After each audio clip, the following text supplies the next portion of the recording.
예, 오늘 제목은 세상보다 크신 하나님이라는 제목으로 사도행전 23장 12절에서 35절 말씀을 가지고 함께 나눠보도록 하겠습니다. 우리는 이 세상에 살면서 이 세상이 너무 큰 것 같아 보이는 경우가 많습니다. 그래서 두려워하기도 합니다. 그것이 어떤 때는 권력이 될 수도 있고, 어떤 때는 돈이 될 수도 있고, 어떤 때는 명예가 될 때도 있는 것 같습니다.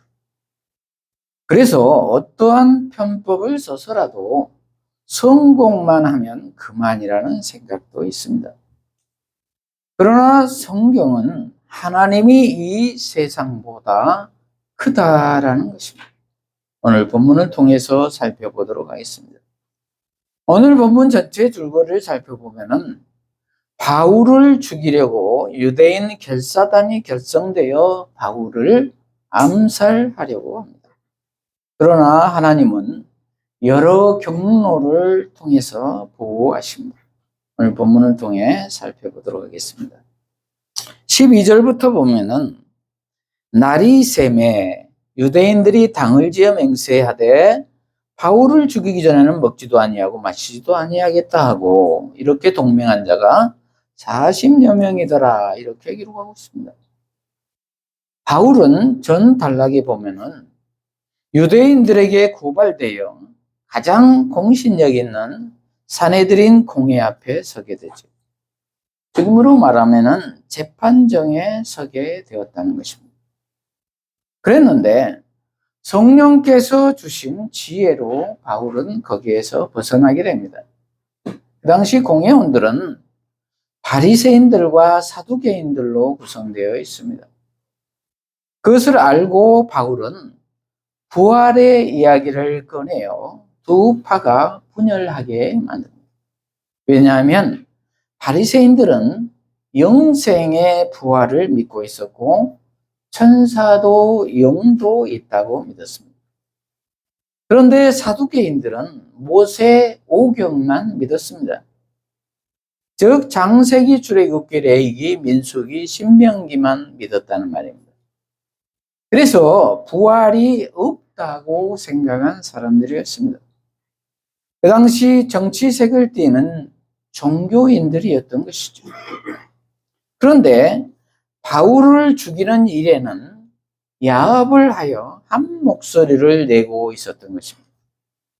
그런데 바울이 부활의 이야기를 꺼내자 바울을 예수 이단으로 정죄하고 죽이려고 한 것입니다.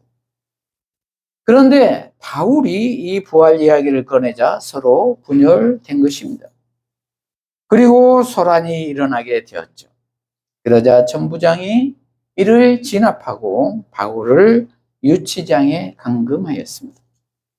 그 밤 이후에 오늘 본문 12절에 날이 새매 그렇게 시작합니다. 날이 새매 그들은 공회에서 바울을 정죄하는 데에 실패하자 어떤 유대인들이 당을 지어 맹세하는 열성파들이 나타나게 되었다는 것입니다. 그래서 그들은 바울을 죽이기 전에는 먹지도 마시지도 아니하겠다고 하였습니다. 그 수가 40명이었다는 것입니다. 이렇게 잘못된 열심을 가진 사람은 무섭습니다. 바울이 생각나지 않나요? 바울도 전에는 그러하였지요. 바울은 예수 믿는 자들을 잡아 가두는 일을 했습니다. 누구보다도 열심히 했습니다. 그러다가 다메섹에서 예수님을 만났지요. 모르면 이렇게 잘못된 열심이 있다는 것입니다. 요즘에도 그렇잖아요. 예수 믿는 사람은 무조건 싫다는 사람도 있습니다. 그래서 불이익을 주기도 하고 어떤 사람들은 교회에 못 나가도록 아내와 아이들을 때리기도 하고 그렇잖아요. 그런데 사실 이러한 모습들은 그 속에 사탄이 일하기 때문입니다. 그러므로 예수를 힘입지 않으면 누구나 이러한 유대인 열성파가 될 수가 있다는 것입니다. 그리고 그들은 치밀한 계략을 짜기도 합니다. 14절에 보면은 대제사장들과 장로들에게 가서 말하되 우리가 바울을 주기 전에는 아무것도 먹지 않기로 굳게 맹세하였으니 이제 너희는 그의 사실을 더 자세히 물어보려는 척하면서 공회와 함께 천부장에게 청하여 바울을 너희에게로 데리고 내려오게 하라. 우리는 그가 가까이 오기 전에 죽이기로 준비하였노라 하더니, 이렇게 기록하고 있습니다. 그들이 대제사장들과 장로들에게 가서 말했다는 것입니다. 바울을 죽이기 전에는 먹지도 마시지도 않겠다고 말입니다. 지도자들이 듣기에는 참 구미에 땡기는 말이지요. 어제 당한 수치를 성도들이 갚아주겠다고 하니 아주 솔깃했겠지요. 그래서 그들은 대제사장들과 장로들에게 말합니다. 당신들이 천부장에게 말해서 바울을 다시 공회로 데려오게 하라는 것입니다. 이유는 더 자세히 물어보려고 한다. 그렇게 말하라는 것입니다. 그러면 너희에게 당도하기 전에 우리가 매복하고 있다가 암살해 버리겠다는 것입니다. 얼마나 치밀한 계획입니까? 이렇듯 교회 안에도 예수를 믿는 사람과 그렇지 않는 사람들이 있다는 것입니다. 그들은 이렇게 치밀하게 준비를 해서 예수 믿는 자들을 모함하고 계속해서 죽이려고 한다는 것입니다. 잘못된 열심입니다. 그런데 그것이 생각대로 그렇게 되어지지가 않는다는 것이죠. 16절, 바울의 생질이 그들이 매복하여 있다함을 듣고 와서 영내로 들어가 바울에게 알린지라, 이렇게 기록하고 있습니다. 어떻게 그 상황에 하필 바울의 생질, 즉 누나의 아들이 거기에 있으리라고는 생각이나 했겠습니까? 비밀은 없다는 것이죠. 그들이 바울을 죽이려고 준비한 것처럼 이쪽에서도 하나님 편에서도 준비하고 있다는 것입니다. 우리는 생각하기에 이것이 우연인 것처럼 보이지만 하나님의 시각에서 보면은 필연이라는 것입니다. 하나님의 준비라는 것입니다. 악이 아무리 날뛰고 이기는 것 같아도 하나님을 이길 수가 없다는 것입니다. 왜냐하면 하나님은 전지하셔서 모든 것을 다 아시기 때문입니다. 그리하여 사람을 통하여 일하신다는 것입니다. 그러므로 우리는 전지하신 하나님을 의지하여 기도해야 할 것입니다. 그러자 17절, 바울이 한 백부장을 청하여 이르되 이 청년을 천부장에게 인도하라. 그에게 무슨 할 말이 있다 하니, 이렇게 기록하고 있습니다. 전에 바울이 로마 시민권을 가지고 있는 사람이라는 것을 알고 천부장은 바울을 도우려고 한 사람이지. 그래서 그에게는 죄가 없다고 말하기도 하고요. 그래서 바울이 한 백부장에게 부탁하여 천부장에게 이 아이를 데려가라고 합니다. 이렇듯 요소요소에 하나님의 사람이 있다는 것입니다. 이 말은 그들이 하나님의 사람이라는 것이 아니라 하나님은 공권력을 사용해서도 일하신다는 것입니다. 그래서 우연인 것 같지만 그들이 수용한다는 것입니다. 왜냐하면 하나님은 이 세상보다 크신 하나님이시기 때문입니다. 18절, 천부장에게 데리고 가사 이르되 제수 바울이 나를 불러 이 청년이 당신께 할 말이 있다 하여 데리고 가기를 정하더이다 하매 천부장이 그의 손을 잡고 물러가서 조용히 묻되 내게 할 말이 무엇이냐? 대답하되 유대인들이 공모하기를 그들이 바울에 대하여 더 자세한 것을 묻기 위함이라 하고 내일 그를 데리고 공회로 내려오기를 당신께 청하자 하였으니 당신은 그의 청함을 따르지 마옵소서. 그들 중에서 바울을 죽이기 전에는 먹지도 않고 마시지도 않기로 맹세한 자 40여 명이 그를 죽이려고 숨어서 지금 다 준비하고 당신의 허락만 기다리나이다 하니, 이렇게 기록하고 있습니다. 천부장이 그 청년의 손을 잡고 물러가서 조용히 물었다는 것은 아주 친밀하게, 은밀하게 조용한 곳에 데리고 가서 물어보았다는 것입니다. 이것은 천부장이 바울을 신뢰하였기 때문일 것입니다. 이건 역시 하나님이 하신 일이지요. 그러자 천부장이 어떻게 하지요? 22절에 이에 천부장이 청년을 보내며 경계하되 이 일을 내게 알렸다고 아무에게도 이르지 말라고, 이렇게 기록하고 있습니다. 비밀에 붙이라는 것이죠. 그리고 신속히 행동을 합니다. 23절 백부장 둘을 불러 이르되 밤 3시에 가이사랴까지 갈 보병 200명과 기병 70명과 창병 200명을 준비하라 하고 또 바울을 태워 총독 벨릭스에게로 무사히 보내기 위하여 짐승을 준비하라 명하며, 이렇게 기록하고 있습니다. 밤 3시는 우리 시간으로 밤 9시입니다. 다음 날이 오기 전에 그날 밤에 가이사랴로 후송해 버리겠다는 것입니다. 왜냐하면 다음 날 그들이 와서 바울을 보내달라고 하면은 거절하는 것이 어렵기 때문입니다. 그래서 미리 오늘 밤에 보내버리기로 작정한 것입니다. 그 당시 로마는 유대 지역에 총독을 두어 통치하고 있기 때문에 민의를 무시할 수가 없기 때문입니다. 혹시나 그러한 일로 소요가 나면 중앙정부에 문책을 들을 것이기 때문입니다. 그래서 미연에 방지를 한 것이지요. 호송 병력의 규모는 대단합니다. 무슨 대단한 범법자를 호송할 수 있는 병력입니다. 보병 200명과 기병 70명과 창병 200명, 도합 470명입니다. 자신의 병력 절반 정도를 보낸 것이죠.